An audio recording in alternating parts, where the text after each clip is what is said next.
शीतकालीन सत्र का आज आखिरी दिन था। सत्ता और विपक्ष के सियासी घमासान के बीच आज भी किसी सदन में कोई काम नहीं हुआ, जिसके चलते संसद के शीतकालीन सत्र में लोकसभा की कार्यवाही आज यानी 20 दिसंबर को अनिश्चित काल के लिए स्थगित कर दी गई। ऐसे में 25 नवंबर से शुरू हुए इस सत्र में कई बातें देखने को मिली। कभी बयान पर हंगामा हुआ तो कभी सांसदों के बीच धक्का मुक्की हुई, तो वहीं संसद के शीतकालीन सत्र के दौरान कुछ अहम विधेयक भी पारित हुए। यही नहीं, इस सत्र में धक्का कांड से लेकर बैक पॉलिटिक्स तक का नजारा देखने को मिला है। ऐसे में आइए जानते हैं कि अब तक कैसा रहा संसद का शीतकालीन सत्र। दरअसल 25 नवंबर से शुरू हुआ संसद का शीतकालीन सत्र आज खत्म हो गया। करीब एक महीने तक चले संसद के शीतकालीन सत्र में विपक्ष ने कई बार हंगामा किया। कभी अडानी मुद्दे को लेकर विपक्ष ने सत्ता पक्ष को घेरा। इसके बाद उपराष्ट्रपति और राज्यसभा के सभापति के खिलाफ अविश्वास प्रस्ताव लाया गया। कभी संविधान पर चर्चा के दौरान सत्ता पक्ष और विपक्ष ने एक दूसरे पर आरोप लगाया। कभी प्रियंका गांधी के नए बैग को लेकर संसद पहुँचने पर चर्चाओं का बाजार गर्म हुआ। वहीं हंगामेदार इस शीतकालीन सत्र के समापन से ठीक एक दिन पहले संसद के मुख्य द्वार पर एनडीए और कांग्रेस सांसद आमने सामने आ गए। इस दौरान धक्का मुक्की में बीजेपी के 2 सांसद घायल हो गए। इसे लेकर विपक्ष के नेता राहुल गांधी के खिलाफ मुकदमा दर्ज कराया गया। हालांकि संसद के शीतकालीन सत्र के दौरान कुछ अहम विधेयक भी पारित हुए। अब अगर विस्तार से समझा जाए तो संसद के शीतकालीन सत्र के पहले और अहम मुद्दे का केंद्र मशहूर उद्योगपति गौतम अडानी रहे। जी हाँ, संसद के शीतकालीन सत्र में राज्यसभा और लोकसभा में कांग्रेस ने अडानी मुद्दे को लेकर बीजेपी को जमकर घेरा। विपक्षी दलों के नेताओं ने रिश्वतखोरी के आरोप में अडानी समूह के संस्थापक अध्यक्ष गौतम अडानी और अन्य पर अमेरिकी अदालत में अभियोग चलाने के मुद्दे पर चर्चा के लिए स्थगन नोटिस दिया। संसद के दोनों सदनों में अध्यक्ष ने बहस की अनुमति देने से इनकार कर दिया और कार्यवाही स्थगित कर दी। वहीं कांग्रेस की तरफ से अडानी मामले की संयुक्त संसदीय समिति यानी जेपीसी से जांच कराने की भी मांग की गई।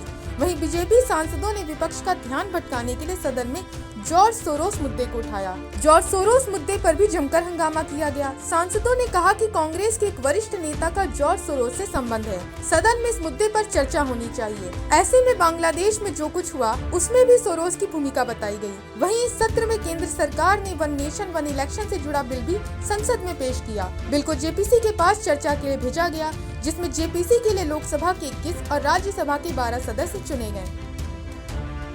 वहीं इसके बाद दूसरा अहम चर्चा का विषय संभल में हुई हिंसा से जुड़ा रहा। संसद सत्र में संभल हिंसा पर भी हंगामा हुआ। कांग्रेस ने हिंसा प्रभावित संभल का दौरा करने जा रहे नेता प्रतिपक्ष राहुल गांधी को रोके जाने के मुद्दे पर लोकसभा में स्थगन प्रस्ताव दिया। इसे लेकर भी लोकसभा स्थगित करनी पड़ी थी। वहीं इस सत्र में राज्यसभा में नोटों की गड्डियां भी मिली।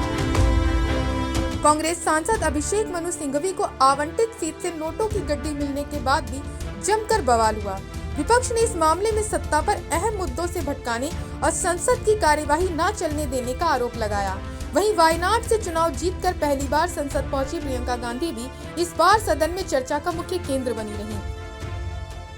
कभी अपने कपड़े और बैग से विरोध करने का अलग अंदाज दिखाकर, तो कभी मोदी अडानी एक हैं और अडानी सेफ हैं के नारे लिखे काले रंग की जैकेट पहनकर आने पर, साथ ही मुंह पर मोदी अडानी भाई भाई लिखा हुआ काले रंग का मास्क पहनकर आने पर, या कभी फिलिस्तीन लिखा बैग लेकर संसद आने पर।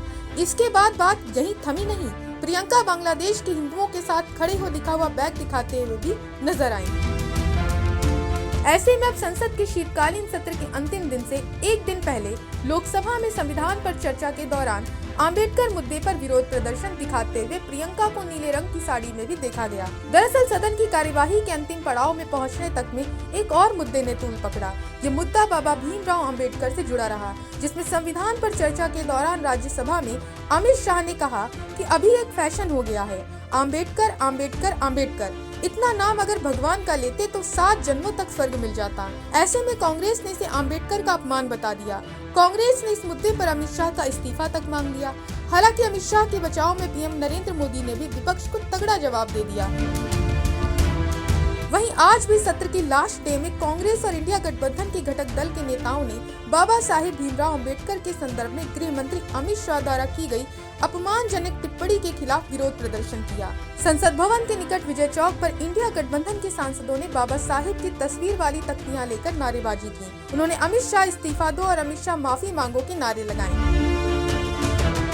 आपको बता दें कि सदन की कार्यवाही सुबह 11 बजे आरंभ हुई थी, जिसमें कानून मंत्री अर्जुन राम मेघवाल ने देश में लोकसभा और विधानसभा एक साथ कराने के प्रावधान वाले संविधान का 129वां संशोधन विधेयक 2024 और उससे जुड़े संघ राज्य क्षेत्र विधि संशोधन विधेयक 2024 को संसद की संयुक्त समिति के विचार के लिए प्रस्ताव रखा।